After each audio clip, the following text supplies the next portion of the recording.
Everybody please rise for the Pledge of Allegiance, followed by a moment of silence. I Pledge allegiance to the flag of the United States of America and to the republic for which it stands, one nation, under God, indivisible, with liberty and justice for all.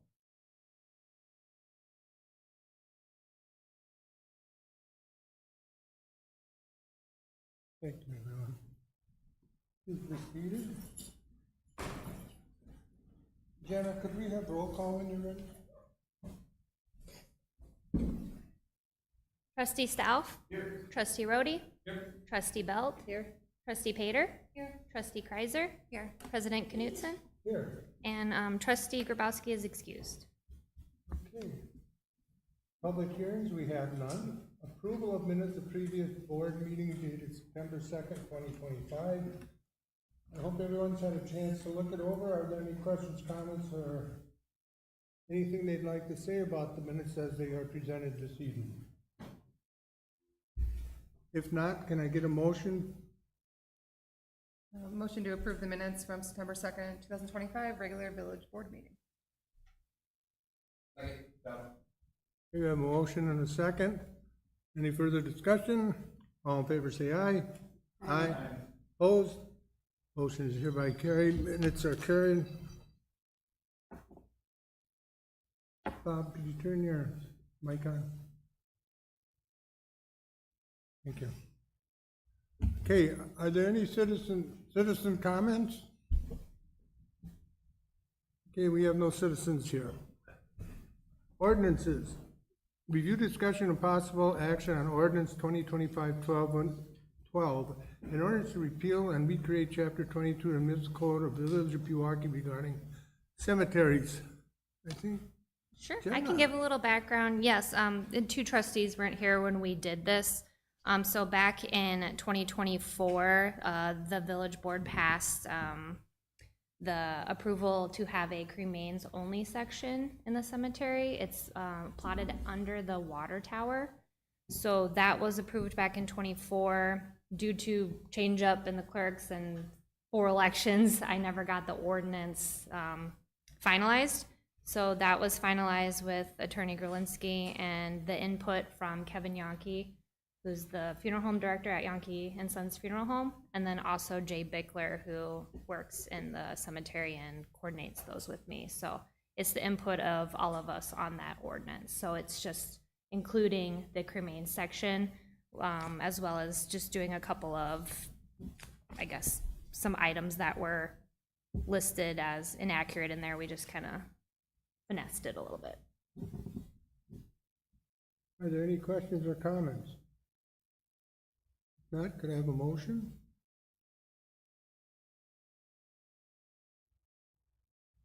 Motion to approve ordinance 2025-12 as presented.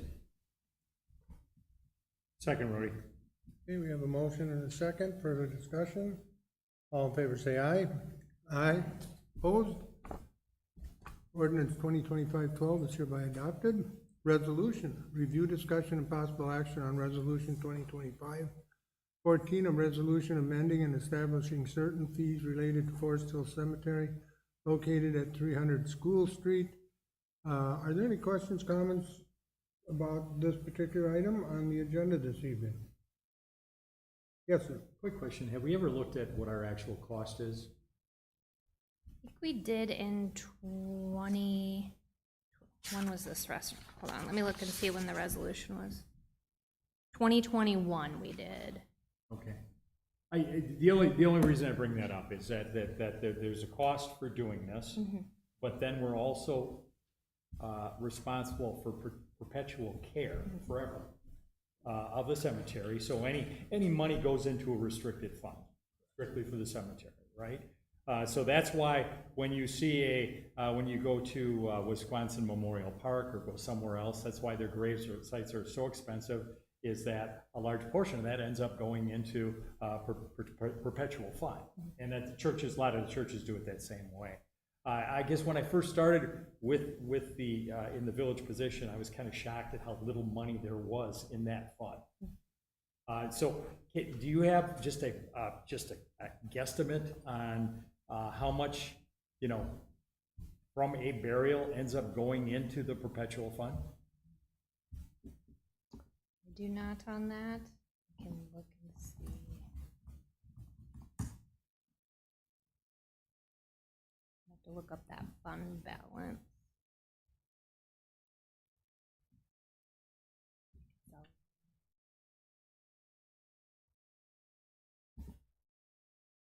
Oh, it was loading. Okay, hold on. The one you just mentioned, the cemetery, that's a private cemetery, correct? I'm sorry?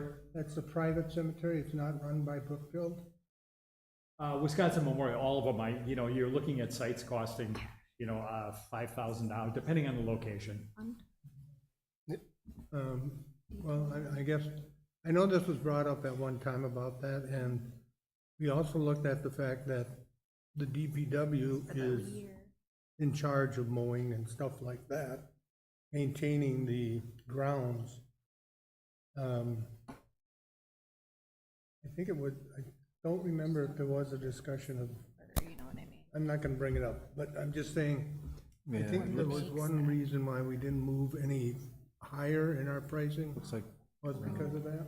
Yeah, and I'm not questioning what's being recommended here. I'm just, Oh, wait, the balance want, in the first of all, I was reserve. mentioning it, especially for the newer people on the board, so Oh, that okay. they're aware that we are perpetually responsible for this cemetery, even when it's completely full, Okay. right? So We're I need to responsible for maintaining. subtract that. I think just be aware of that. Find it here. Hold it up.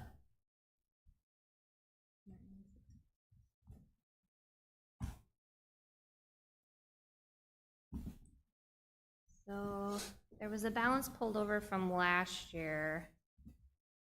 So I tried to take that out of there.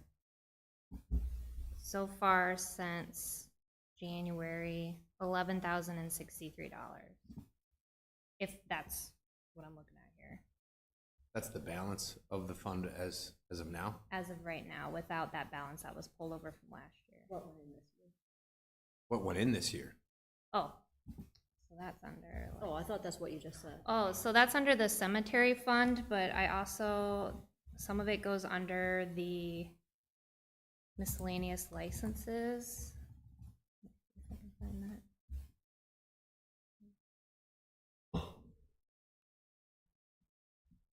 Oops, that's not it.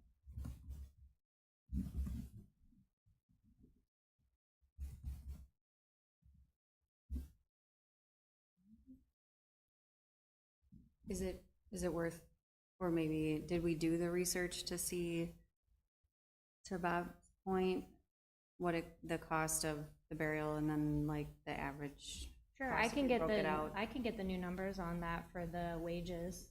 Because I'm sure they've only gone up since the 2021 when this was put forth. I think that's fair to make sure we're like not losing money in it. So I'm assuming when work is done then by the DPW, there is a charge back to the cemetery fund for the cost of that? I believe so, yes, yeah. Okay. So I can work on those numbers and bring it back. It was more out of interest. It does not change, you know, Yeah. again, I'm fine with these numbers that you're showing here. Well, I'd be interested to see them. yeah, I mean, It's if a worthy we're question. charging too little, Right. we don't want to be losing money. Yep, absolutely. Or maybe if we're charging too much, don't know. How do we feel about the regular section versus the cremains only section with the grave lot cost itself? With the grave lots being smaller? Do you want to see that number stay the same as the regular section?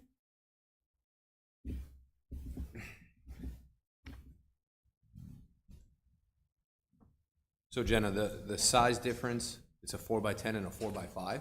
Yep, so the regular lot in the main section is 4x10. The cremains only lots are smaller at 4x5. Okay, Yep. so that's a,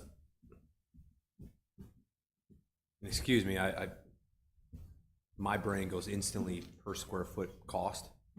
And I can't, I guess, but that's where my mind went. So it's half the size, and it's only 20% less in cost. So I don't know if that's relative or not, but is there, this sounds really weird to ask, is there a lot of interest in having burials done there? Are there Yes, pre-sales of yeah, that? we've had a few people ask, and so we just haven't been able to do it because I don't know what we were gonna figure out on the cost. So we've had maybe 3 or 4 people ask about the cremains only section already. Okay. So there is interest in it. What percent full are we? Oh, percent? So we're getting there. So we only have one section available, that's section H. So there's probably 100 plots left in section H, not including the cremains only. Sure. Yeah. And then how much will the cremains only section add? Like another 100? Yeah, there's quite a few in there. Let me see if I have an actual number that we added. It was quite a few. It was over 100. This is really small, so I don't know if you can see it. So that is one section. This is section X. So all the squares are a plot, and then this is the other section, and it goes all the way down here. So we added quite a bit. Yeah, quite a good amount. And then what happens when with bulk? That's a good question. That's a good question. I think that's what we're trying to, Right. I think that's what Trustee Rhodey is trying to make sure that we're not underselling. Yeah. So we can look, so we can be in a good place in the future. Yeah. The, I don't recall this initial conversation, and I'm not sure if I was on board or not, but the resident versus non-resident pricing, was that important to? I'm not sure because I wasn't here for that one either. So I don't know what the thinking was on that. If you look at this section right here, your color-coded one, I know it's pretty small in the packet. Everyone charges a non-resident resident fee for the grave lot cost itself, but we're the only ones that charge that for the burial itself. But, so it looks like we're in line with all the others on the grave lot cost itself. But they chose to do it with the burials as well, the non-resident and resident fee. Which we can keep. I mean, sometimes it's hard knowing because some of them are so old, and so previous clerks didn't really keep track of the residents very well. So, Yeah, that's kind of where my Yeah. head was at on that one. but I Or maybe if think, they had to like be displaced to like for care and then but they, Yeah. like, lived here. right, yeah. But we did make a paragraph for that in our resolution for the residency purpose for the interim and disinterment fees will be determined at the time of the purchase of the grave lot. In the event that we can't find if they're considered a resident. So we did put that in there, so we could leave that. I may be assuming something here, but it sounds like there's a lot of questions that Yeah. need to be answered. So Sure. would the board like to defer this to the next meeting? Do I have a motion to do that? Take a motion to defer the discussion on the cemetery costs and prices to the next village board meeting. Second, Kreiser. Okay. All in favor, say aye. Aye. Opposed? Motion is hereby carried. I would ask the board, if you have more questions, please forward them to Jenna. Yeah, Thank you. thank you. Review, discussion, and possible action on a proposal from R.A. Smith to survey Capitol Drive. Again, are there any questions or comments as to what they're doing here? Bob, yeah. It should probably explain why it came back again. What we did is we expanded the area that's being covered all the way down to the current municipal parking lot, down by West Wisconsin, Capitol, and High Street. That's correct. So, thank you, Trustee Rhodey. When this came before the board last time, it just focused on that that area of Capitol Drive that was across the street from Kiwanis Park. But this now captures the entire stretch of Capitol in between Oakton and High Street, including that municipal lot. Any other questions or comments? Do we ever get second opinions with these? Or do we exclusively go to R.A. Smith for those bids? We typically just go to R.A. Smith. They're our street engineer. So for streets type questions, we go to them. The village uses Rukert for its utilities, and so we would take our proposals or requests to Rukert for utility-based questions. We have done this in the past where we've gotten proposals from other businesses, and they've always been considerably higher, and so we just have stayed this way. In the past, we've looked at different ones. Yeah, and this is a little bit more complicated of a survey than a standard one. There's a sliver of land along the railroad that GIS has not identified, so they would have to do, the engineers would have to do some research to figure out who owns that, and then include that in their measurements. Seemed high to me, but I don't. It's big for, compared to a normal survey, but it's more complicated than a standard survey. Any other questions or comments? Someone like to make possible action on this? Like to make a motion to approve the contract with R.A. Smith for the survey of Capitol Drive between High Street and Oakton Avenue. Do you want a cost not to exceed? I'm sorry? Do you want a cost not to exceed in that motion? Yes, cost not to exceed the $14,528. 528. Second? Okay, we have a motion and a second. Any further discussion? All in favor, say aye. Aye. Aye. Opposed? Motion is hereby carried. Review, discussion, and possible action on the 2026 budget proposal from the police department. Chief, do you want to give us a quick rundown?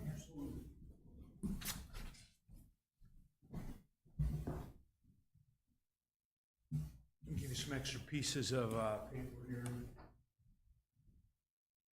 Thank you. When you see some of these categories, it just says police supplies, training. This actually breaks down exactly what we spend money on in each category. I also put on the back page the number of squad cars we have, the mileage of our squads. So it gives a more comprehensive explanation of what each category represents, why the money is being raised or increased in each category, and what our future plans are. For the record, I'm Police Chief Timothy Heyer. Also with me is Deputy Chief Brian Foth in the back row. So basically, the increase that we're looking for in 2026 is basically cost of increase. Costs are going up in all these categories, from our records management service, gas and maintenance on our vehicles, training and seminars. As we look to 2026, we hope to have a new sergeant in place on third shift already this year, so that'll be filled for the first time in 3 years that we've been without a sergeant. So we wish to send him to training. What I want to spend more time on, if there's any questions on this, it's going to be the outlay, because those are things where you do have an option to say yes or no, we're going to get the police department a new squad. Yes or no, we need a new rifle. So if there's any overall questions on anything of the real budget and the increase in costs, I'm open to answer any questions. Or for the newer board members, if you have any question whatsoever on anything that we spend money on, why we belong to SCIT, why we belong to the Major Investigations Unit, why does it cost so much? I'm willing to answer any questions. Are there any questions from the board members? Yes. Hey, Chief, what vehicle would we be rotating to the second SRO position, or how would you be doing that? So what we'd like to do is get rid of the, obviously the high, if you look at the totality of our squads, we have some new squads, we got a couple in 2025. Our highest is from 2020, it's got 122,000 miles. We're doing a great job managing our fleet, putting some of our high mileage, obviously when you get a new squad, you got a warranty. So we want to use, we don't want to park it someplace and only drive it, 5,000 miles its first 3 years. We want to put it as very active. We want to get it going. If there's any bugs, we got a warranty to use. So we're taking some of these squads, we're putting them in some places like the WCTC, at our 2 squads in Pewaukee, and rotating them in, evaluating the mileage, rotating them out. How can we best manage so that we don't have to buy a squad? I remember back when even Kevin Yankee was sitting over here, and the question was, hey, what's your rotation? How many years? We kind of threw it out the window in some ways, because we used to replace these squads every 2 years. And then it was every 3 years. And when I came from Milwaukee, we rode these cars till they were rusty. They had 200,000 miles.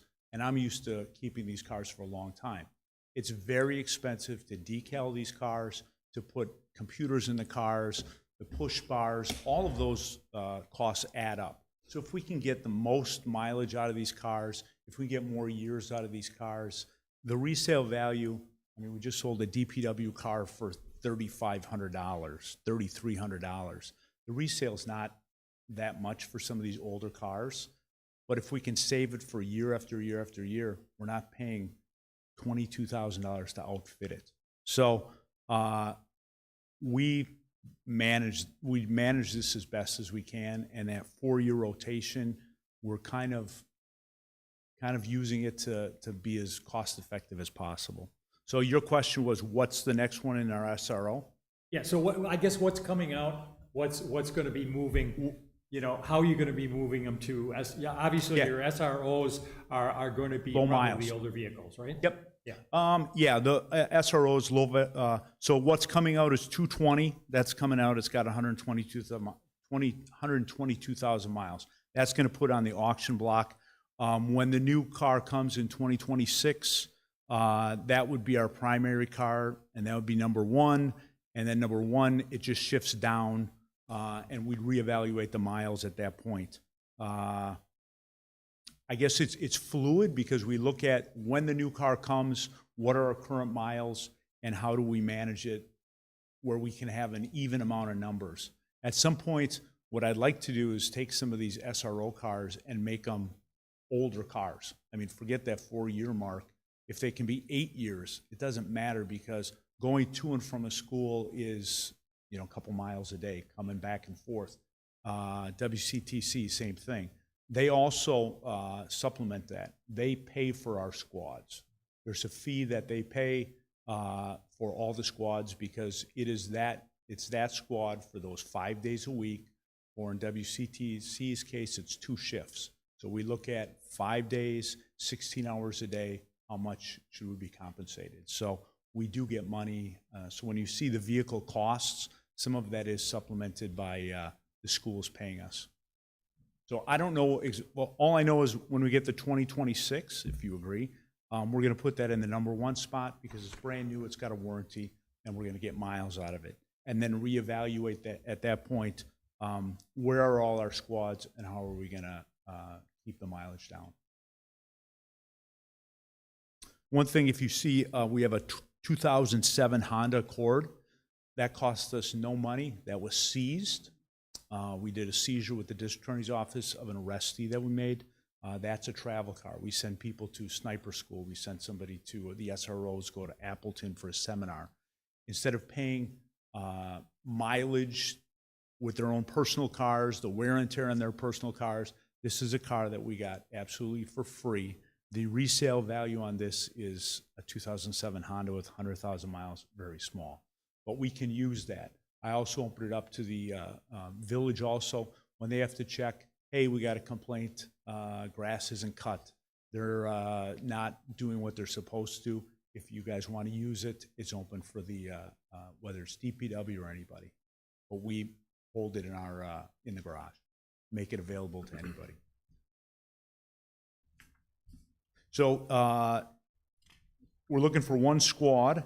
If you look at the outlay, in some cases, it's on the last page of the color sheets. Outlay, so we've got a vehicle in there, which is the cost of outfitting it, putting decals on, and an actual squad that's government rate. So that's what they give it to us, $47,000. And again, that's only one squad this year. After having conversation with Trustee Grabowski, and ultimately village president about safety. What can we do for safety? What do you guys need for safety? We have tasers, but we had an incident where we had to call in other jurisdictions for less lethal of a beanbag, somebody that was suicidal, and we called another jurisdiction, came in. He had a weapon, and he was too far of a distance, instead of getting close, we have a gun that has a beanbag. They also have pepper balls. So in this case, after talking to our people, and what can we do to make our members safe, we decided to put in the outlay pepper ball rifles. Pepper ball rifle is, it's got a little ball, it's got pepper ball, you shoot it at the person, you can shoot at their feet, it hits the ground, disperses, kind of like OC or pepper spray, and it incapacitates them, and we can rush in and put handcuffs on them. Great video from Delafield. They had somebody that refused to get out of their car and put your window down because we need to talk to you, and then somebody from a distance shot pepper ball inside the car, hit the windshield, poof, and next thing you know, they're opening the door, rushing out. I mean, saves lives. I mean, there's this person, armed or not, they fled the car because they had pepper ball. It's something that you can shoot from a long distance. Our Citizens Academy does a great, you're all invited to the Citizens Academy anytime, but they actually give live demonstrations. They put an officer and they shoot pepper ball at him, and then, you know, he gives up right away. So these things are available if you guys ever want to see a demonstration or a video. So that would be pepper ball, 2 rifles. Again, we're not putting it in every single squad, but we'd put a mount in the squad cars, so it would have a rifle mount, a pepper ball mount, and then we'd have 2 more forms of less lethal weapons. Also, Axon cartridges, we have to train every year for our tasers. That's just replacement, so we can go to WCTC, train with our, you know, get certified with tasers, and it's just a regular cost. AEDs, if you read my updates, we've gotten 3 donated this year. Lake Patrol just got one last week. The Masonic Lodge gave us one with a backpack. And then we got, I think we got, I don't know if it's 2 or 3, but we got donated. These are $1,700 a piece, and we got a couple donated. We looked at all our AEDs in the building, DPW, our squad cars, and realized that they exceeded their life expectancy. They like to have these things replaced after about 8 years. So instead of going out and just buying, you know, all these at one time, we were able to get some donations. So we're trying to spread these out so it doesn't happen where the entire village has to replace everything all at once and say we need a lot of money. Let's space it out in years. Flock camera. We've now had Flock for 3 years. I'd like to move Flock from a outlay where you say, hey, I don't know about this. It's the normal course of doing business nowadays with these Flock cameras. The latest update I gave you was Planet Fitness, where someone was caught in Monona, Wisconsin, off of a Flock camera. It was a retail theft, just happened at Quick Trip. How do you identify them? Flock camera, license plates. I mean, this is a tool that saves time, holds people accountable, and it's it's like a regular cost nowadays. So we're not increasing the amount, because that was a question we had last time. It's $15,000 a year. A 2-year commitment comes up in January, so we did 3 years. Now it's a 2-year, re-up the contract. So I'd like to move that from an outlay that we have to ask every year and bring it up to that's just a cost, like we have guns and we have tasers and we have regular costs. A new thing that I'm bringing in is, or proposing for you, is Axon body-worn cameras, both dash and body-worn that you wear every day, and one on the dash. That's $20,000 a year. In the past, we bought outside cameras, we owned them, and the problem is, as we have right now, custom signals, we don't support those cameras. They come sometimes, you know, you buy these things, you have them, and now you say, hey, we'd like service on them, and they go, that is an old piece of junk now, and you got to get we're not touching that one. There's oftentimes you'll see departments that say, hey, we've got all these old cameras, does anybody want to buy them? And it's like, they're junk. You know, unfortunately, they have a lifespan. Axon is, you don't buy the cameras, you buy the service. And I checked into it, and we can get the service after you do a 5-year contract. You own all the data. They will put it on our computers. There's not reoccurring charges year after year after year. So it's a 5-year commitment, $20,000, $20,824 a year. That's a big number. That's like $104,000. We were up to $29,000 a year. Is what they originally wanted. And then we looked at what squads do we really need them? What squads are out in the field that we have to have a camera? We don't need to pay a service fee on a camera that's parked in a parking lot at a school. So we are very tight with which cars, Axon services everything. In 3 years, when their cameras that they give us are out of date, they replace them free of charge, because you're not buying the system, you're simply just renting it from them for a 5-year. And it's also something where you can pay up front for 5 years in a row, or you can pay $20,824 per year and spread it out. There's no price break or anything else. So if for some reason in the budget we saved a lot of money in one direction, we could just pay it off if we chose. So those are the big purchases or updates to our department: cars, pepper balls, AEDs, cameras. And a new half-time police personnel. That's going to be talked about later. So the proposal will be given, and ultimately we would have to hire, if we're losing a part-time clerk, what do we do? How do we fill that position? That person stays in our department, works every day, and stays there, so when the other clerk gets sick, takes an off day, personal day, we have someone that can replace them. If we have a half-time member, that person, everything's out of whack. So we're looking to hire an additional person. It would be full-time. And what would we do with that person's time? Because now we're adding essentially $25,000 to our admin. Back before I came here, we actually had a part-time personnel. We had 2 full-time, or a full-time, a part-time, and then the court part-time mix. So they actually had an office in the very front. You know, there's a cutout for an office. They had phones and everything. So we used to have 2.5 bodies in our office, and we went to 2 full-time. So if the village agrees to this hybrid that they're proposing, we would have another body. It would cost about $25,000 more in the budget. What we plan on doing with that person is we can use them for our YLEAG, our accreditation process. Right now we have a sergeant that's in charge of that. A lot of departments push that off to a civilian. It's not 20 hours a week, obviously, but it's something that we can train a new person to do the job that we have a sergeant do right now. We would use it for analytics. Sometimes people have analysts that look at crime trends, they look at solving other crimes, and it's a civilian, because that's an analyst, basically a civilian that sits in an office and looks at everything and has the time to put cases together.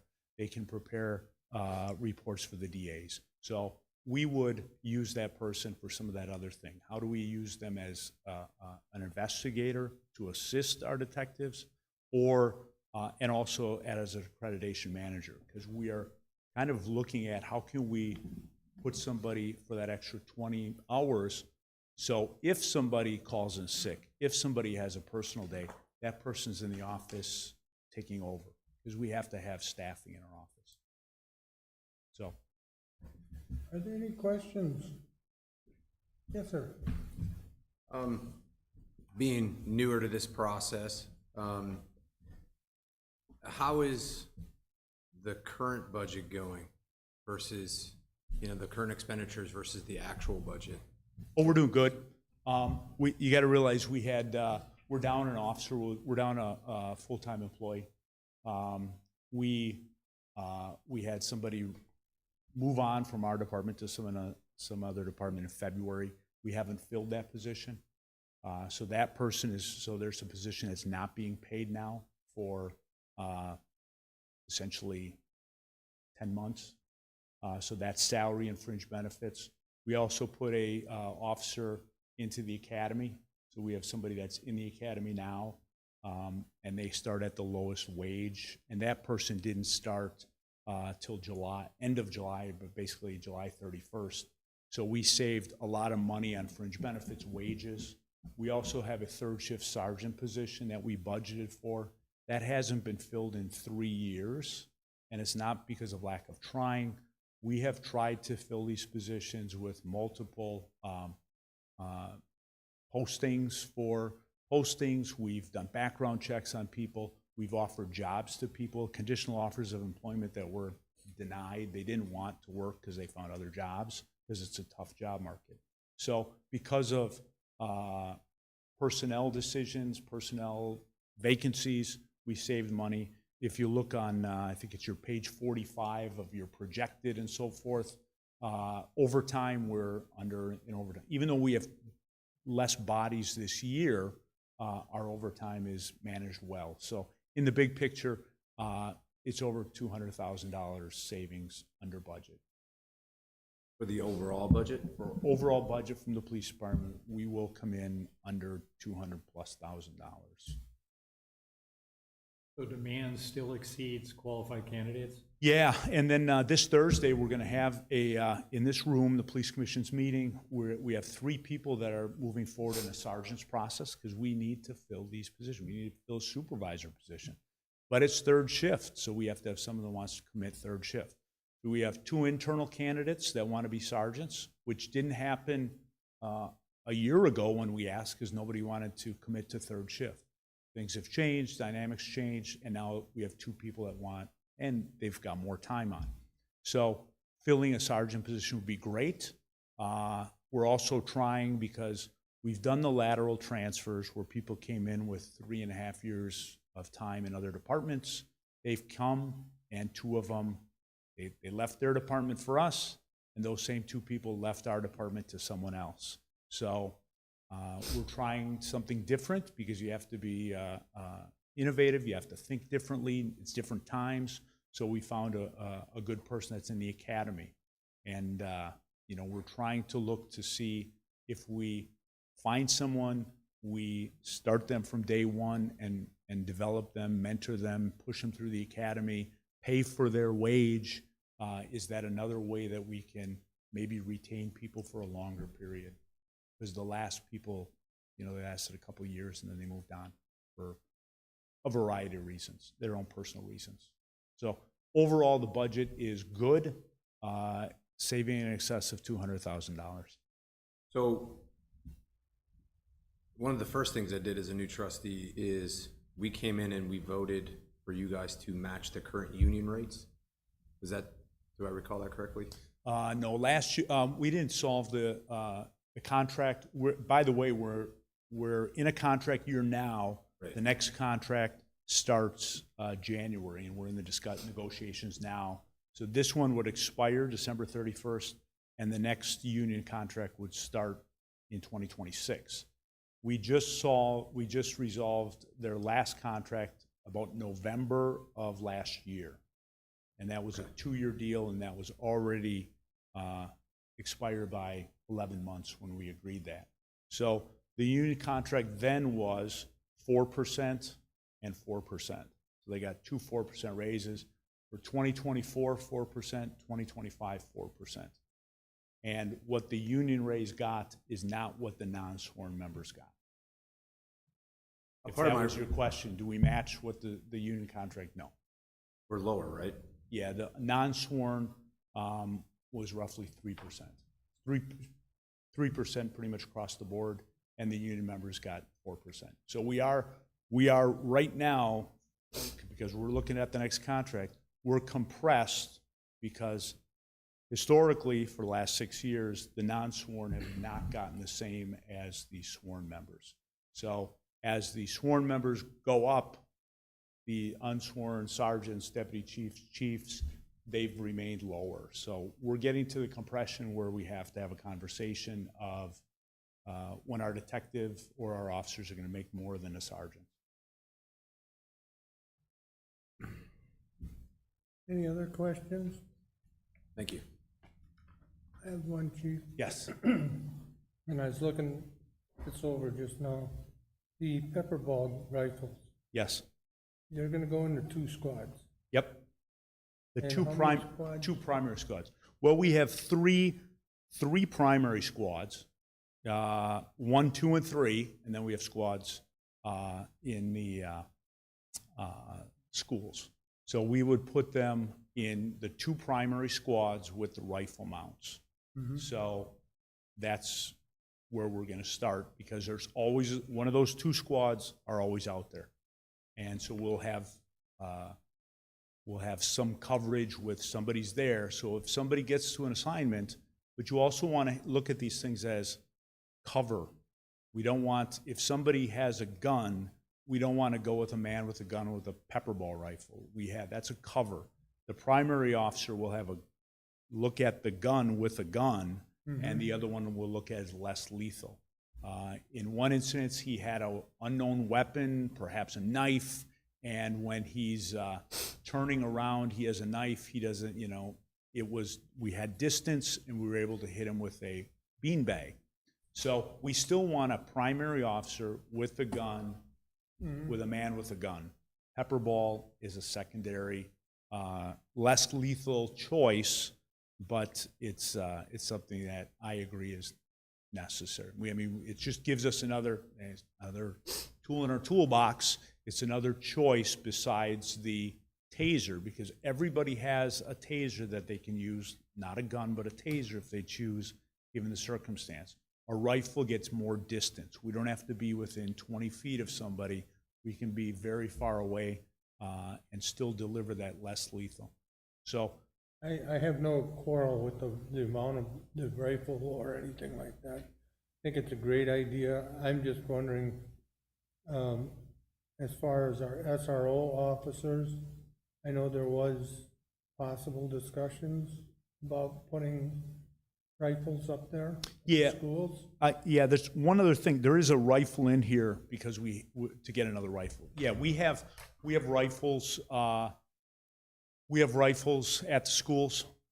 We But do. I'm thinking Yep. maybe putting 1 or 2 of these up there too. Oh, pepper ball? Yeah. Well, you'd still have to have an officer respond. I mean, you could have an officer at the school, but they would be by themselves, and the pepper ball could come as a cover.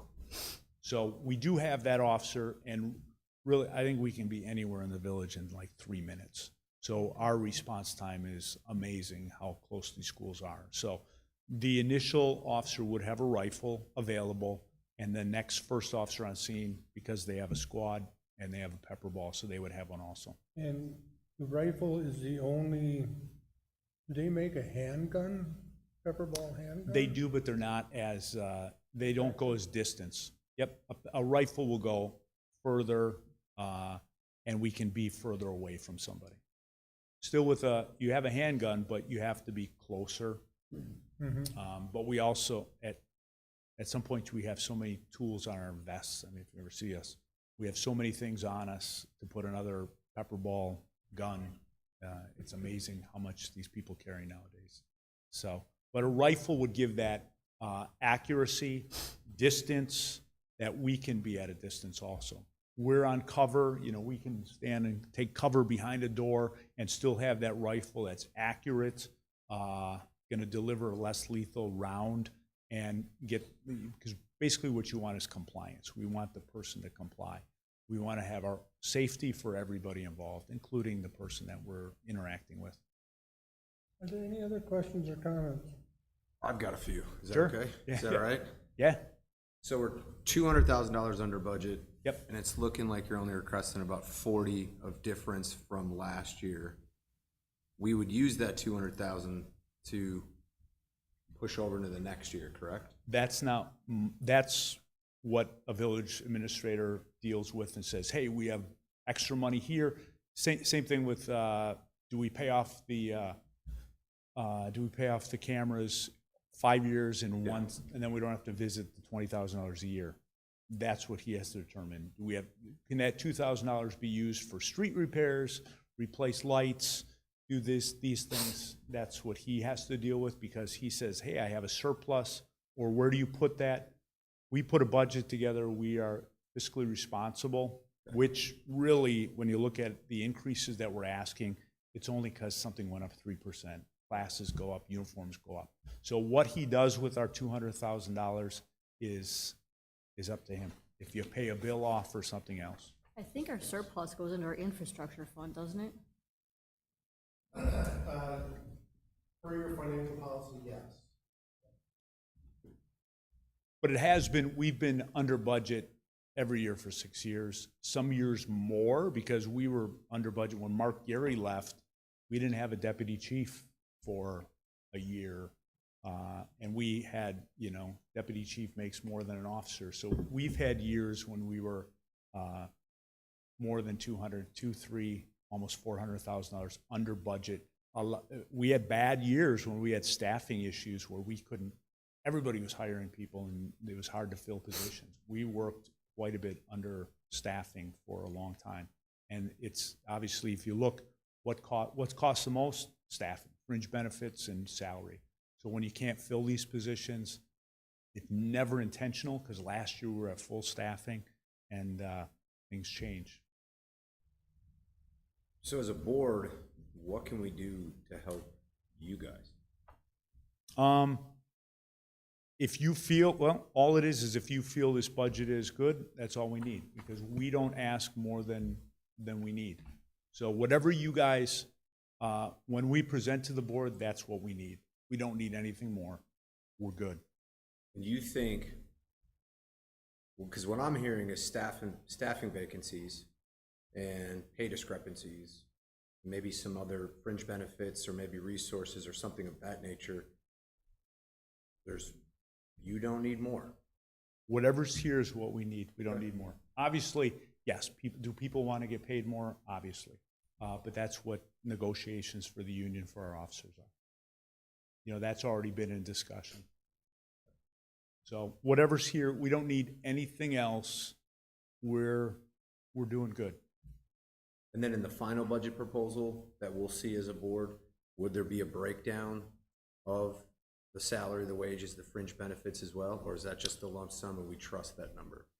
Well, it's an accurate number because we have 20 members, Right. Plus 2 clerks.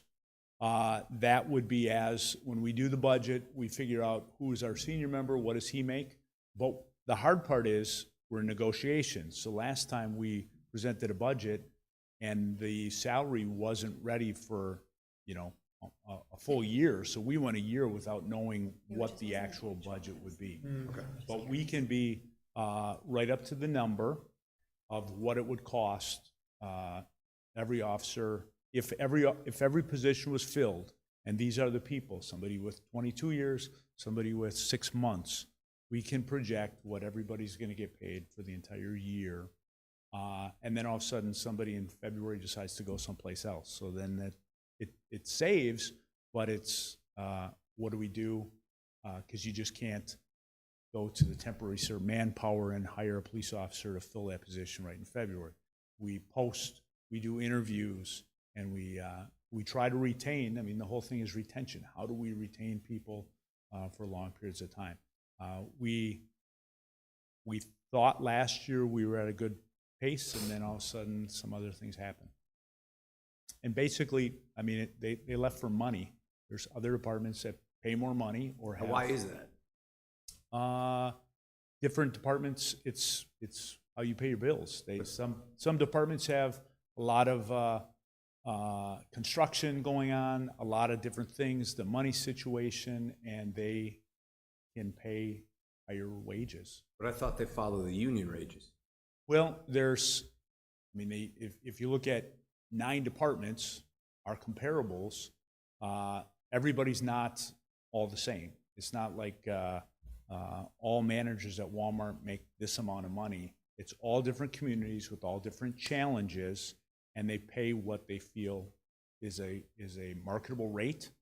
Not all departments have the same benefits. Some places have different benefits, whether you pay for union or uniforms or health benefits, that if you work out, you get surplus. Some people have education, all these different variables, but that's what the union fights for and gives up and says, this is our priority. What do you think?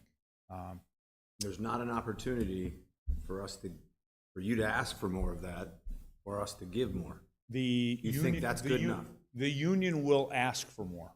Yeah, the union asks what they want. Right, what that's they the feel union. is valuable. But we can go above and beyond the union if needed, or even go, maybe Well, we negotiate that with the contract. That's what we're doing right now with the union. with the union. Yeah, we sit across the table with the union and we negotiate. Is that on behalf of just the officers in the village?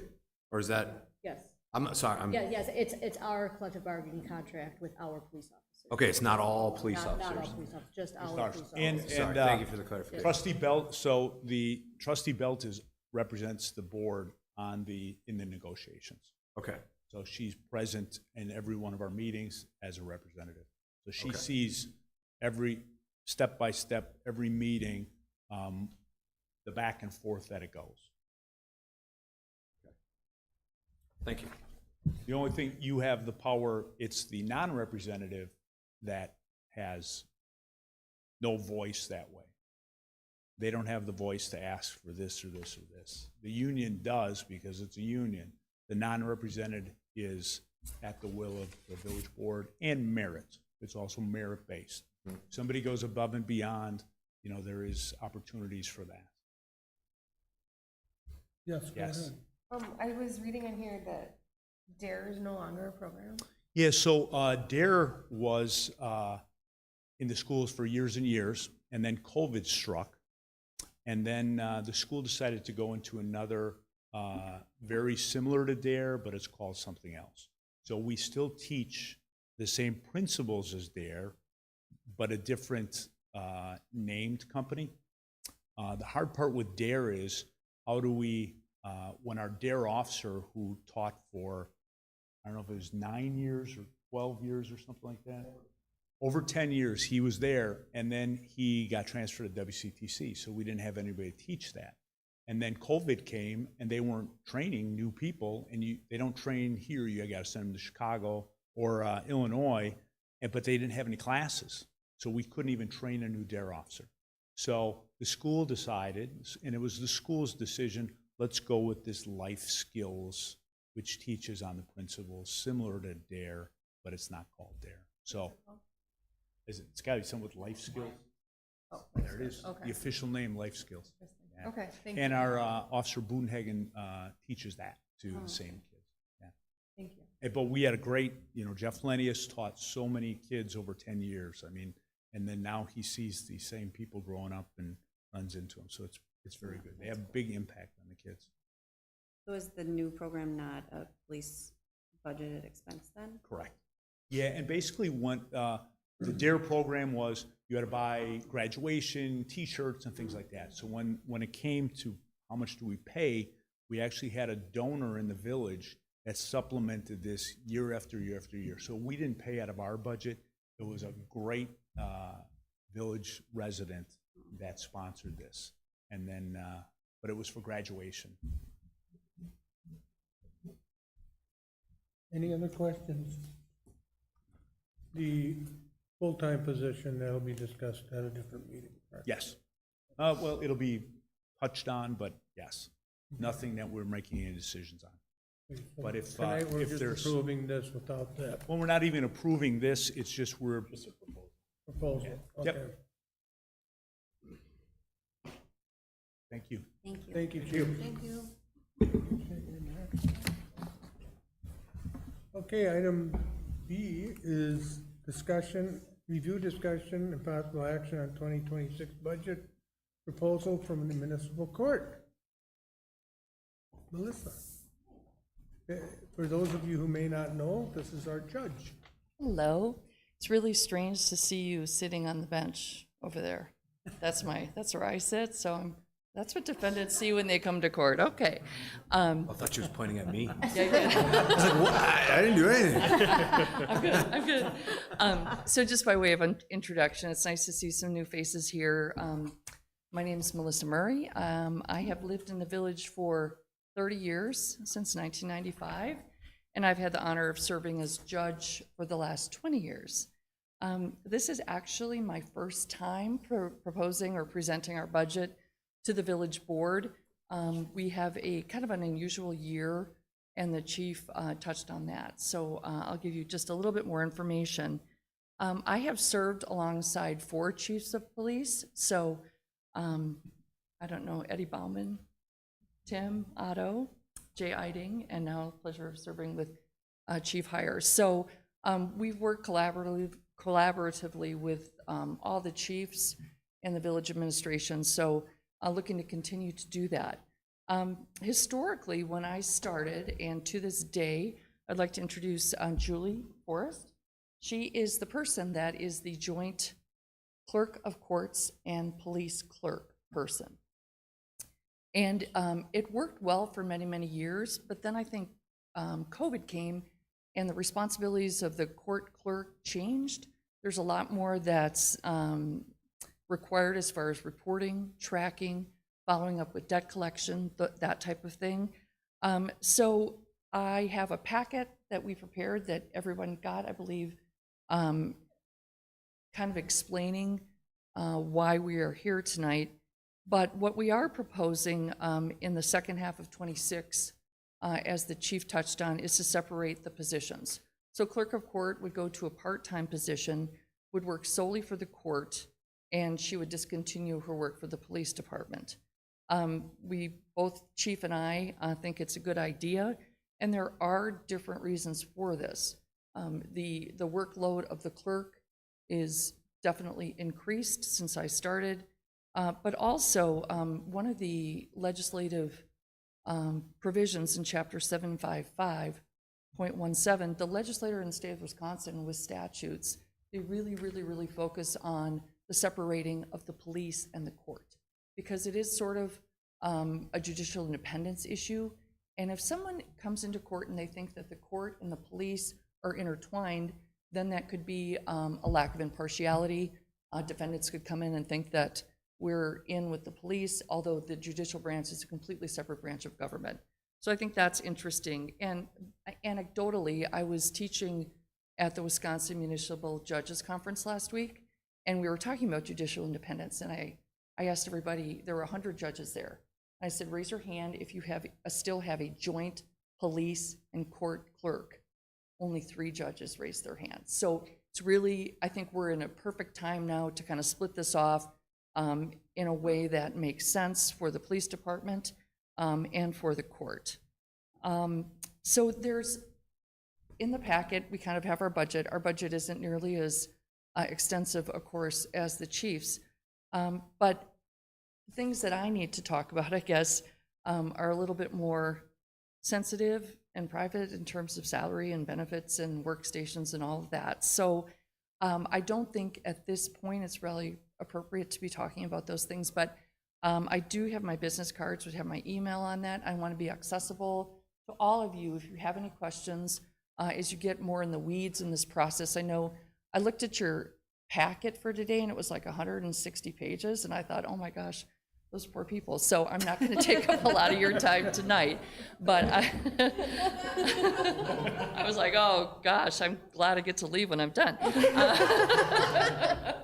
But just, you know, before I wrap up, our court, although we're small, we process thousands and thousands of cases a year. We have a huge impact on the juveniles in this community.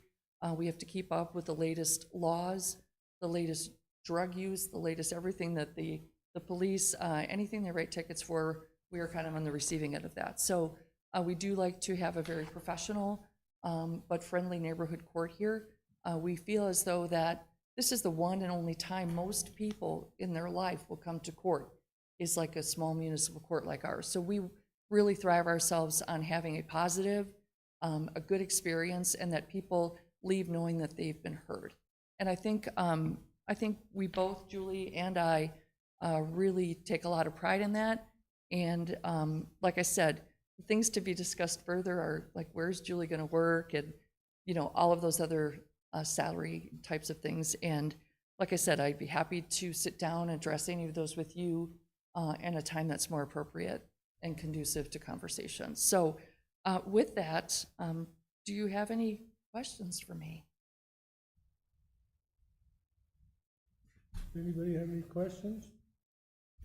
And like I said, we've been talking about this for a long time, and the time is right, I think, to kind of make that shift and that split. And some of that is with Matt providing us with a fresh new set of eyes of what he has seen in other places too. So like I said, I'll give you my business card. I don't have my phone number on there, but just email me. I just don't always want defendants calling me at home and talking to me about their tickets. Saying we're defendants? I know. No, but I will actually give you my phone number, but my personal email's on here, and any questions that come up anytime, please reach out. If you don't have any questions tonight, I'm sure your brains are getting foggy, so I'll just hand these out and be on our way, but pleasure, and it's nice to see so many new faces. All right, thanks. Thank you. Thank you. Thank you. And the picture's old. Thank you. I was a lot younger. Don't judge. Don't judge the judge, okay? All right, thank you. Thank you so much. Thank you. Oh, you haven't All right. changed at all. Oh, I love you, Jeff. All right, here's your- Anyway, you can look at the picture and laugh. All right, thank you very much. President, Are there any questions? Yes? are we looking for action on this right now? No? Or we're not? Okay. Okay, You gotta stay for the whole thing. Okay. yeah, we're all set. You can I go. might have to have a cookie. Take a cookie. No, I'm good. Thank you very much. Thanks for your time. Thanks, Judge.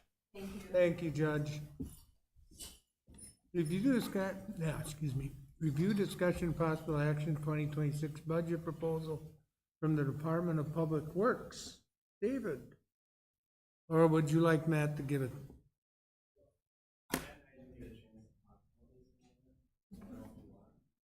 I haven't seen it yet after the changes, so I just was going through it on my phone. Matt, do you want to do it? Sure, if I could just introduce very briefly.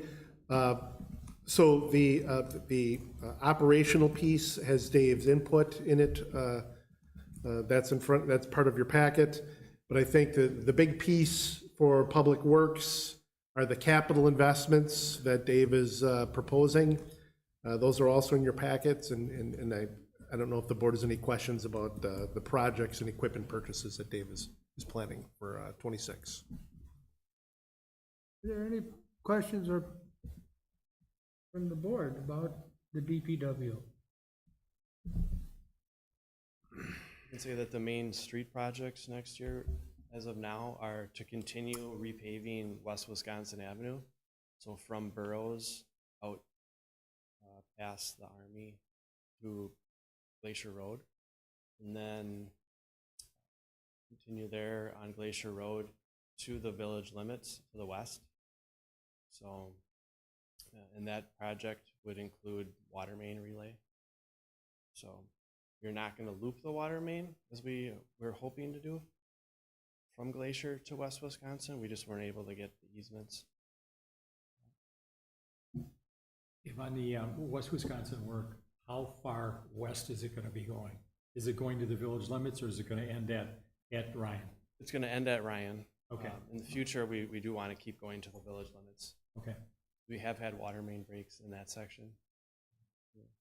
And then we were looking for another section of street to do, which would just not involve a water main relay. And so right now we're thinking of doing a Prospect from Main Street up to School Street, so about 2 blocks. But we haven't started design on that yet.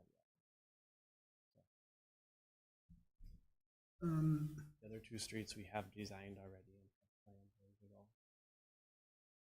We didn't get an okey-dokey for the loop.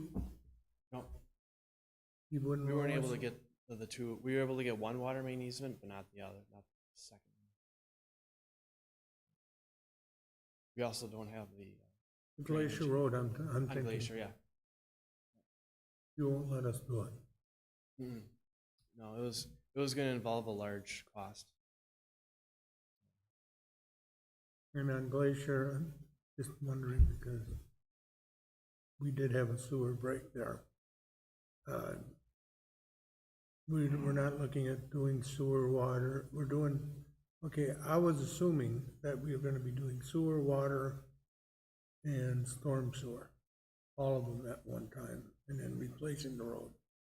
We are doing that along Glacier. Okay. Are there any other questions? We weren't able, there is one other easement we want to get on that. I know we're not really talking about that, but we weren't able to get the drainage easement yet.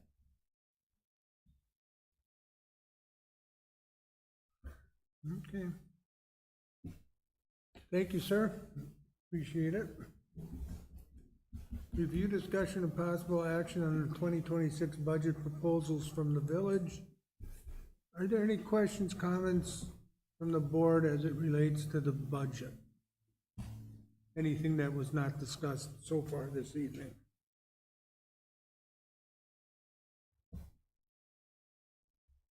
If there are none, then we'll move on to the next one, which would be review, discussion, and possible action on village website proposals, and I think Jenna, you're gonna be handling that? Sure, yeah. Can I ask, sorry, can I ask Yeah. one question? Regarding the budget, Mm-hmm. in just a format question, is it possible to add a percent change to, from 2026 or, next year budget to the 2025 projected? Sure. Because there's only a percent change to budget, Right. and seeing the difference in like where we're actually actualizing compared to what we're budgeting. I mean, I can do math, but that would be a nice like eyeball column. Sure. Thank you. Yeah, so 2025 projected to 2026 budget, right? Correct.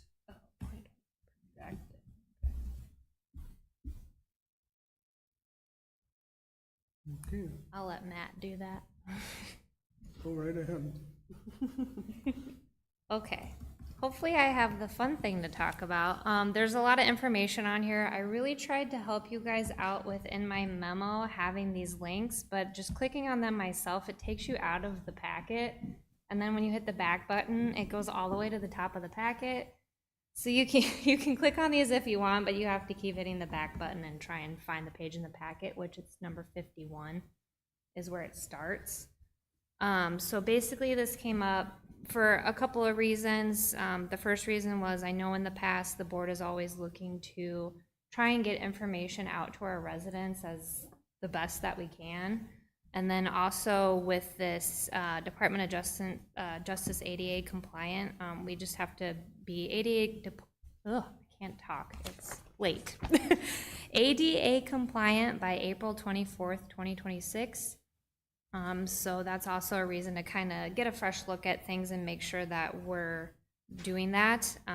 Currently, we are with Proactive Design. It was implemented in 2020.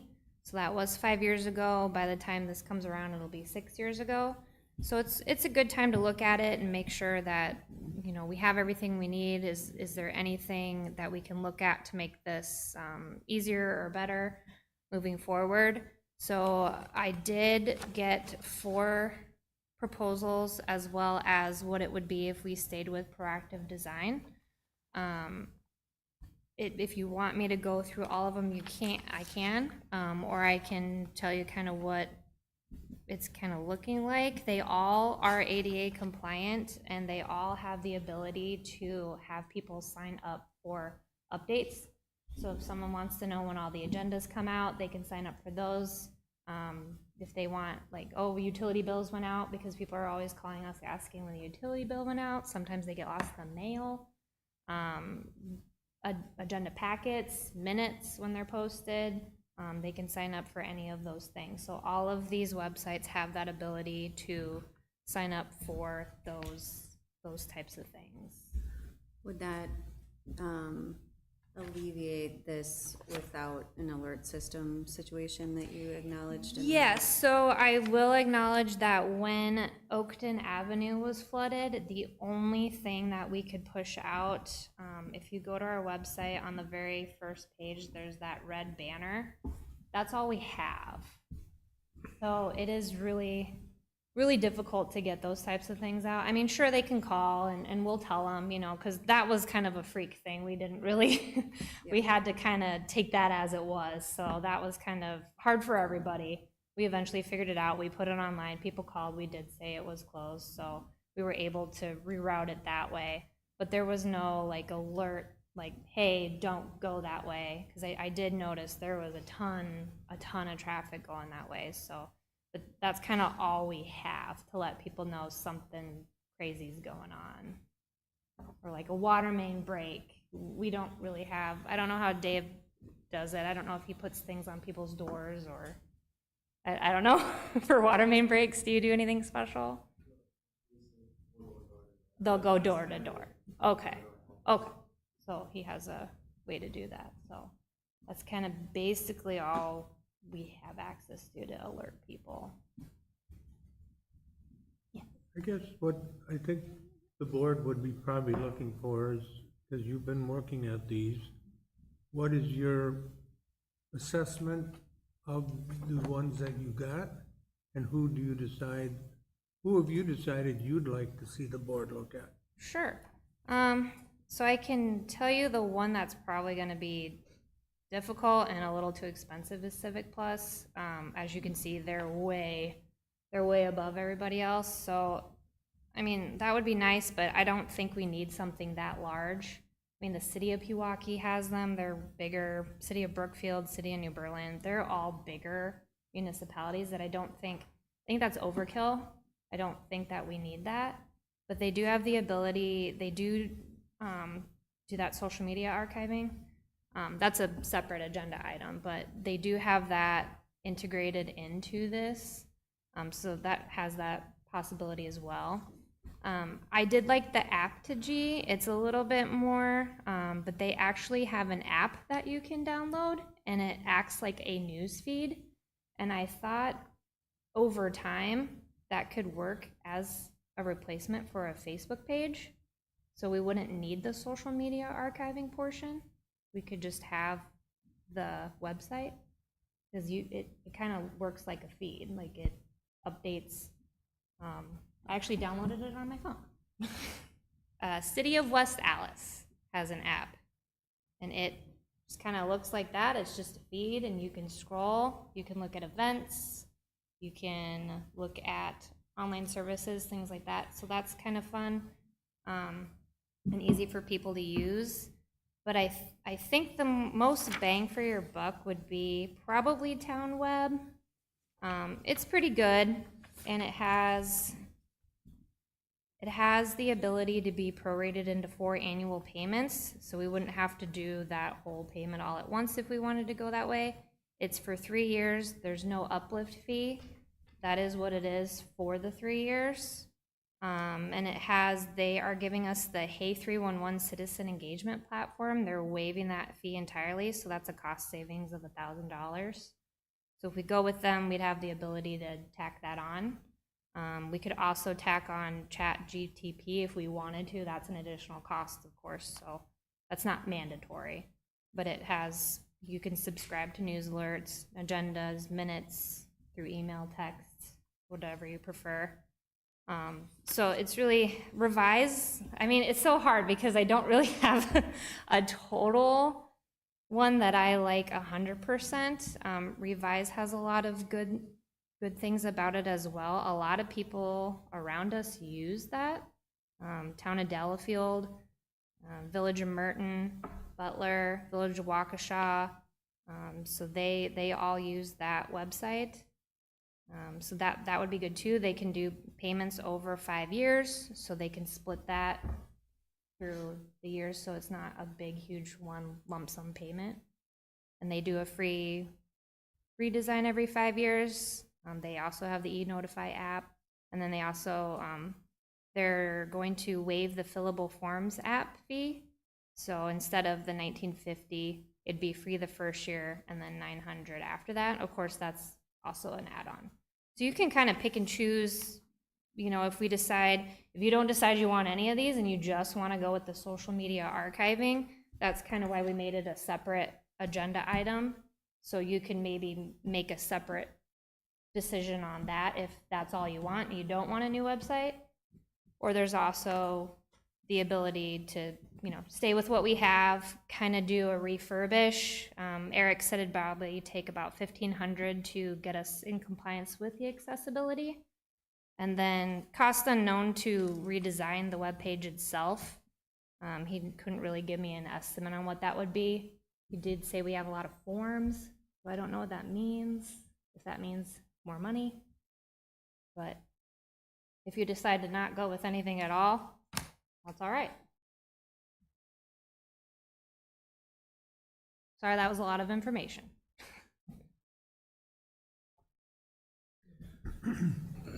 Questions or comments? So in your budget proposal, what was put in? So in my budget proposal, I only had town web at the time, so I put the town web budget proposal in there, plus the standard social media archiving plan. So both of those are in the budget proposal.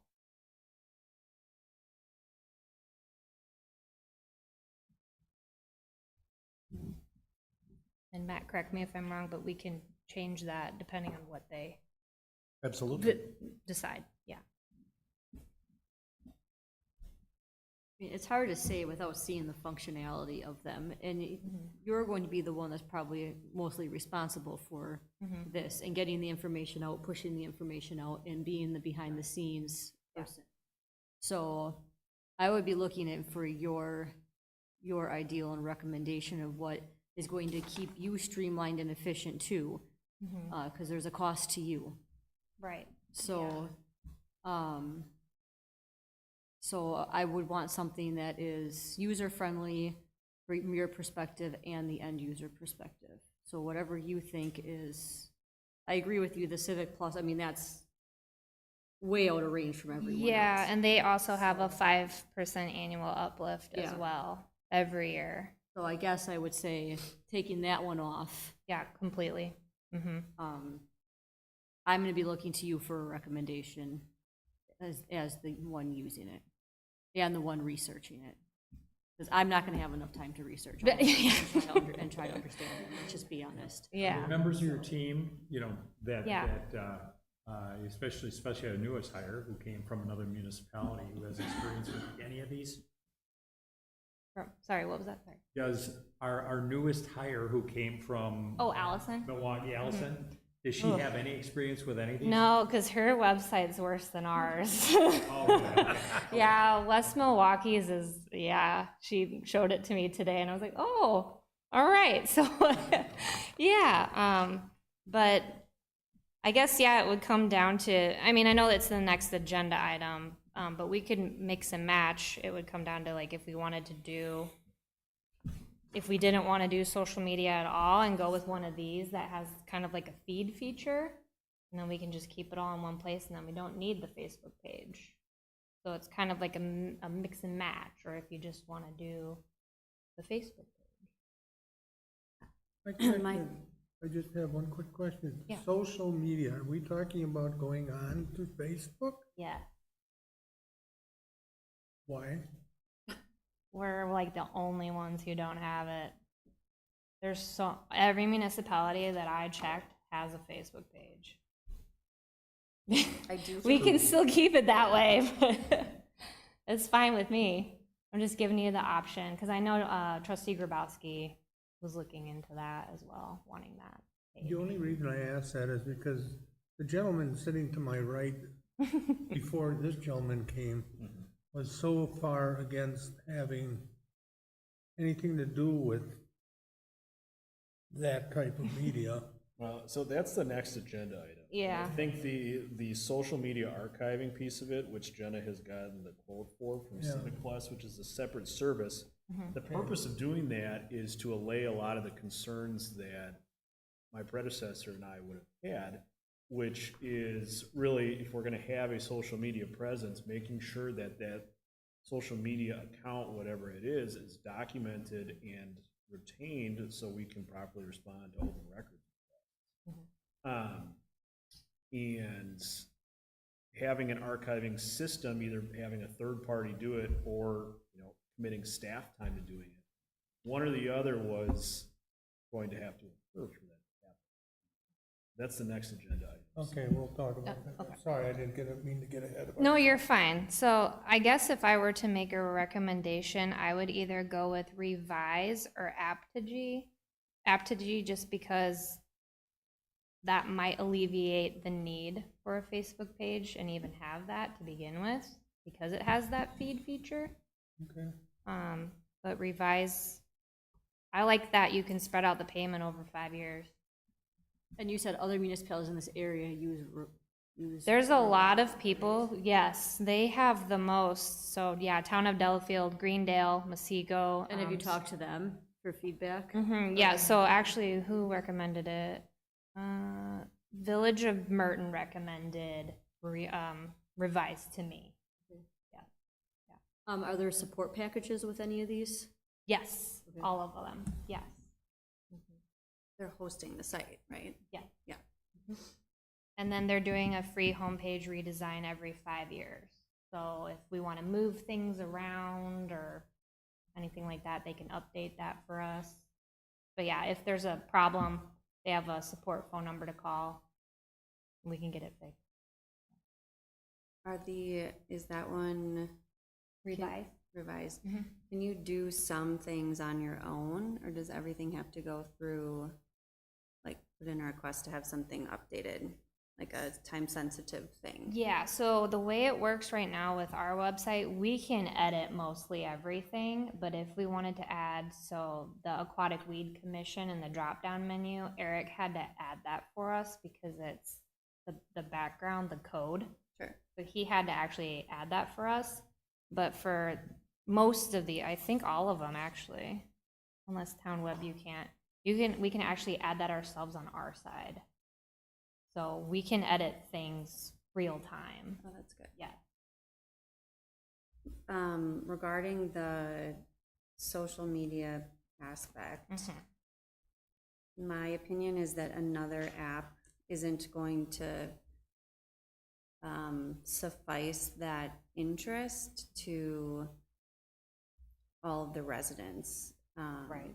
So if, having more communication, something we've been challenged to do and be more transparent. I don't think not having a presence there, but saying you can download this other app necessarily does the same thing. You mean for Aptigee that has the app, or? I just mean when you were referring to if we wanted to choose this one and then it Sorry, could give us a live feed in a different app and then reduce the need for Facebook. I don't see them as serving the same purpose. Okay. So you'd still like to see those separate, doing them both, or? I mean, I don't know if you even need the additional live feed. I think there would be more benefit since people are already accustomed to that and use that and maybe don't want to download another app, Oh, right. that's more beneficial to figuring out the social media piece versus trying to find a new way to do that.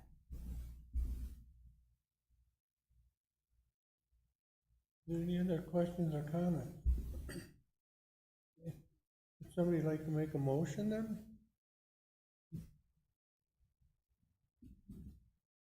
So which one are you saying that you would prefer?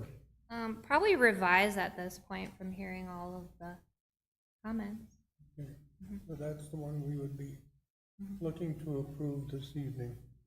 I would just say whatever the board approves, the only terms and conditions that I reviewed with respect to these proposals was for Civic Plus, which is in relation to the next agenda item. So if the board is inclined to make an approval, I would just ask that it be subject to my review. The terms and conditions, okay. Yes. Since this isn't the one that's in the budget, does that need to be, do you need to take that back and look We at would need it? to finesse that, and then depending on what you guys go for this one, that would either be the same or we could take that out. Yeah, we're not approving the budget tonight, so the budget. can Right, still right, be- yeah, yeah. I'll make a motion to, I guess I'm not exactly sure how to word this. I'll make a motion to approve the proposal for the RISE software, subject to review from our attorney on the terms and conditions of said contract. Second, Vader? Okay, we have a motion and a second, further discussion? Quick question, so are we approving this website company right now? Subject to the terms. Subject to So terms and if conditions? Attorney Grulinski decides that he's like, nope, this is Yeah, a yeah, no-go, subject to T and Cs? I can come But back I'm with just the looking at the others. contract, Yeah, just yeah. looking at terms and conditions, Yep.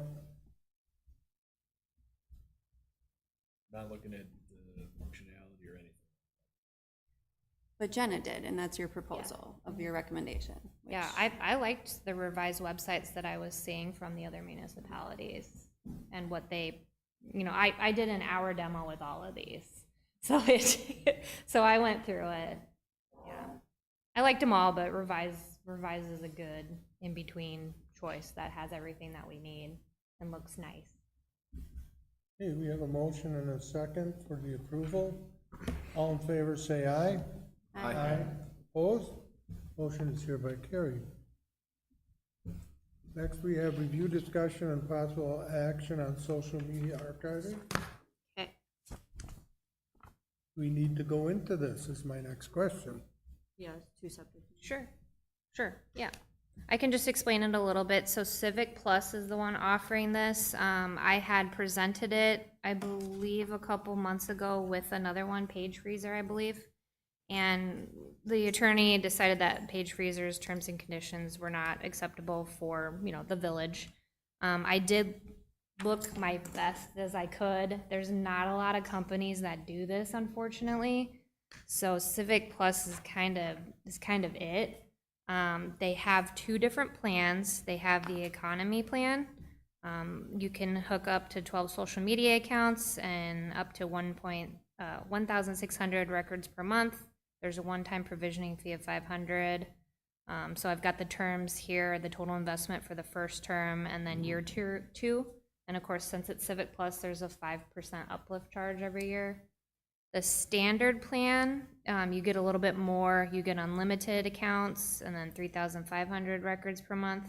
This one includes the risk management analytics, so it can flag words, photos, content that the village can put the words into the generator and say, if someone says this word, we'll get a notification, and then we can take it down.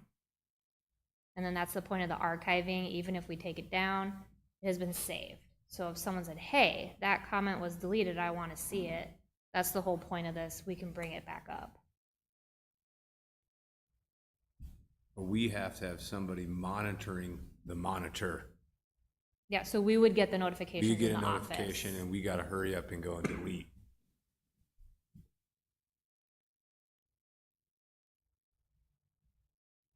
So we are gonna go on Facebook then? This is, this is, no, this is if you want to. So this is a separate agenda item, just because we're not gonna go with Civic Plus. So I had to present it separately. Okay. So I believe there was interest in going on social media. Right, there was interest That was in one of it. our, like, ways to Yeah. communicate Right. with the civilian, with our residents. And then the attorney's suggestion was that we needed a way to archive, was my understanding of this Yes. conversation, in case we needed to, we were subpoenaed or something like that. I still cannot wrap my head around why we need this. I think in this day and age of like the cloud and even like subpoenaing Facebook, why this is a necessary to have, but I totally trust your legal recommendation. Yeah, I think, just to put some more context on that, I think if we're relying on these other third parties to hold these records for us, that puts us at their mercy. And at the end of the day, we as the village need to respond to not only subpoenas, but we have an obligation to maintain and preserve records under the public records law. It's our responsibility. We can say, we can get it from Facebook if we need it, we can get it from X if we need it. That's all well and good, but when push comes to shove and we go to get it because we need to provide a response to an open records request, and we don't have it, the X is not responding or Facebook's not responding, saying that is not going to be sufficient in my opinion. So having either a third-party service do this or committing staff time to archiving this, it's one or the other, but I think there has to be some mechanism that we control to retain these types of records. Well, and even trying to go and get the records, the amount of time, assuming that these are saved in more of a easily searchable Right, because I database, think you'd have as to opposed to going to contact Facebook. Yeah. And they're not, I don't I know, mean, I've we're never the had to ones, contact we're all the Facebook. ones, we're the ones ultimately responsible that Yeah. has to provide these records. And if we were to miss something in one of our searches, we're liable for not providing said record. Correct. If it was deemed that we didn't provide it, whether intentional or unintentional. Correct. Yeah, I think the determination that if we have a social media presence and we have a village-sponsored account, that what is produced on that account is a record, I think that determination, that's a no-brainer. So then we know we have to maintain those records. It's a question of how we do it, not if. I think we're putting the cart before the horse here. We're saying, hey, it's gonna cost $5,000, $6,000, $7,000 a year to archive what we potentially wanna put on Facebook. Do we have any idea what we're gonna put on Facebook? Who's gonna run Facebook? That would probably be Mackenzie and I. And like, what's the need of it beyond the new website? Kind of like the website, putting things out there, events, Doesn't water that bills already are exist? out, or, That kind of exists already, right? not for the village really. specifically. Is that something like we need to vote on as a board if we want a Facebook? Like, is that probably where maybe could. we should start? There's always been interest in it, but I think it became more so because now we have is it what, 150th? Is that, so now the 150th has a Facebook page, and the police already have a Facebook page, and they aren't archiving it. So we were trying to figure out, if we could go in with the police and they can split this with us, but they didn't sound like they wanted to do that. So Well, can't we make that a requirement? I mean, they're subject to open records too, aren't they? They are. I mean, can't we Yeah. make that a requirement? We get So- 12 social media accounts with this, so we can Right. capture in all these, the library. yeah, if they so we have could do one, the all of library, this. because the library has one. Yeah, The so- library, the police, ours, the 150th. So I think we're already the- subject to some sort of liability that we need to deal with, irregardless of if the village hall itself has a Facebook page that needs to be taken into consideration. Didn't think of that. I didn't either until just now. Good thinking. So we could spread this across other budgets then. Right. Up Because to I was 12. originally kind of going with you before I started talking, like, well, let's see how the new website works, texting capabilities, email capabilities. Yeah. Right. Let's see how that works from a communication standpoint before we bring on yet another method. Let's Right. kind of roll this out, but then hearing that, you know, this might be something we need to consider outside of. But what existing So- social media presence does, not village, the general village specifically, but what exists currently? The police department, the library, who else? The 150. And the 150th. And the 150th. The 150th, yeah, and that's all I'm aware of. Positively Pewaukee. And that's just on Facebook? Parks and Rec has a page, Positively Pewaukee. I don't know if those count within. Positively Pewaukee wouldn't. No, that wouldn't. No, that'd be Yeah. separate. Park and Rec Parks and probably Rec falls would be under city. city. I don't know if the city's archiving. I could ask Kelly. Yeah, the reason I ask is just to the point that's been made, the cart before the horse, right, there's not a general village hall sponsor one, but there are existing accounts where it could be traced back to the village where we should be having this archiving, and it sounds like there is a serious want to have a village general Facebook. So I think the service, needs to, there needs to be some sort of archiving. Whether we want to do it staff or you want to pay somebody to do it, it needs to occur. It looks like that there's existing platforms where it should be occurring.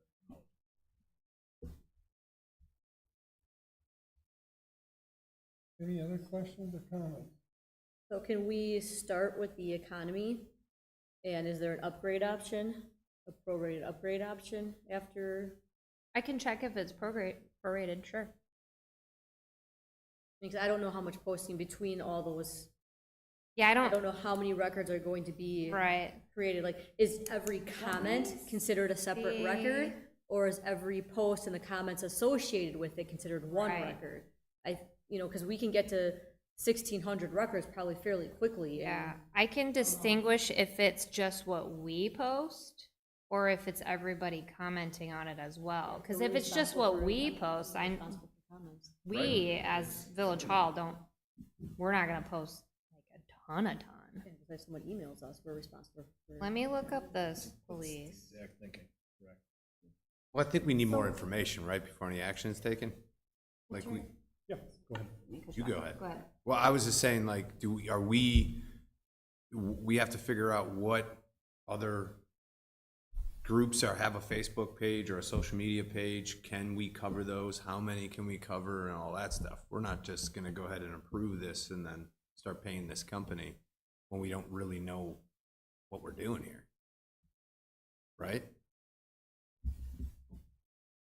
I think it would be prudent to identify which accounts, so we know that there's Okay. however many there are, but it would be prudent for the village to identify which accounts current accounts would be covered under this service, and then potentially future accounts. And then thinking about, is it Facebook, Instagram, other? Right, it would be all of them, but I don't know if We'll we have to think of how many do there actually are. Instagram, right?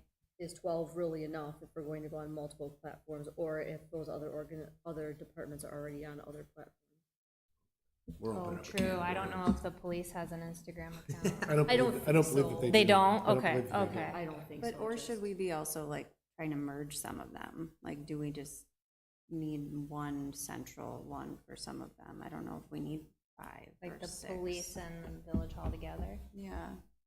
That's interesting. Sounds like Yeah. we should be bringing this back. Okay, yeah. Is that okay with the board? I guess you need to make a motion for that. Would someone like to make a motion to have this brought back?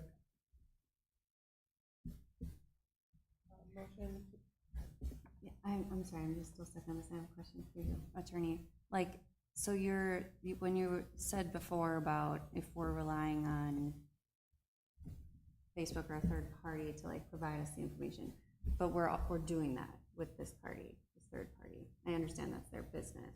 It's their business, and they're putting it in a location where we have access to it by contract. We know we have access to it, and it's in a searchable form. So yes, it is a third party, but they're performing a service directly for us that we're paying. if we're relying on Facebook or Instagram to get these records back, there's no guarantee that they'll give it to us, or that it would be in existence. There's no obligation for them to archive and keep it. If we have a contract with somebody, we know that we're paying them to put it in a form that we can have it readily accessible when we need it.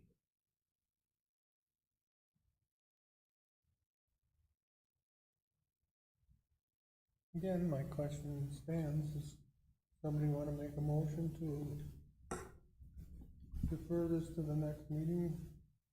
I think it might take longer than that. Well, we just, I would say just defer it until staff has further information. I think staff has direction on what we need to do to bring this back for action, so I don't think it has to be deferred to a specific meeting. I would just defer it to staff has further information. A motion to defer the social media archiving proposal until staff has further information for the board. Second. Okay, we have a motion and a second. All in favor, say aye. Aye. Opposed? Okay. Review, discussion, and possible action on August 2025 checks and invoices. I will look for a motion to approve all checks and invoices for all accounts except for the library. Motion to approve, Rhodey? Second. We have a motion and a second. Discussion. All in favor, say aye. Aye. Opposed? I will be looking for a motion to acknowledge all checks and invoices for the library. motion to acknowledge all checks and invoices from the library.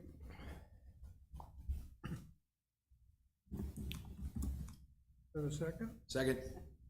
Okay, we have a motion and a second. All in favor, say aye. Aye. Opposed? Motion is hereby carried. Review, discussion, and possible action on Waukesha County Case 2022 CV 4815, WMC versus Village of Pewaukee, if required, the Village Board of Village of Pewaukee enter a closed session pursuant to Wisconsin Statute Section 1985 1G for conferring with legal counsel for the governmental body who is rendering oral or written advice concerning strategy to be adopted by the body with respect to litigation in which it is or is likely to become involved, specifically regarding the aforementioned case. After conclusion of any closed session, the village board will reconvene an open session to pursue Wisconsin Section 95 2 for the possible additional review, discussion, and action concerning this agenda item and address the remaining meeting agenda, pardon me. I will look for a motion to move into closed session. So move, Rhodey? Second, Peter? All in favor, say aye. Oh, I'm sorry, roll call vote. Oh, sorry. Trustee Stout, Yes. trustee Rhodey, Yes. trustee Belt, Yes. trustee Pater, Yes. trustee Kreiser, Yes. President Knudsen. Yes. We will be in closed session in just 1 second here. Let me try.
My kid's still in the conference room.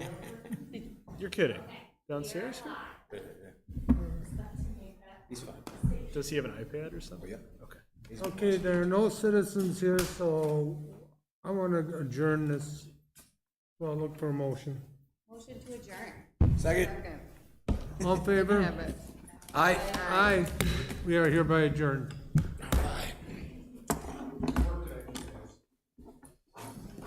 Yes, thank you all. I'll take another cookie if they got one. I'm gonna yell at my wife so bad. Yeah, school night? Well, my daughter's at her friend's house. Well, no, she got picked up. My wife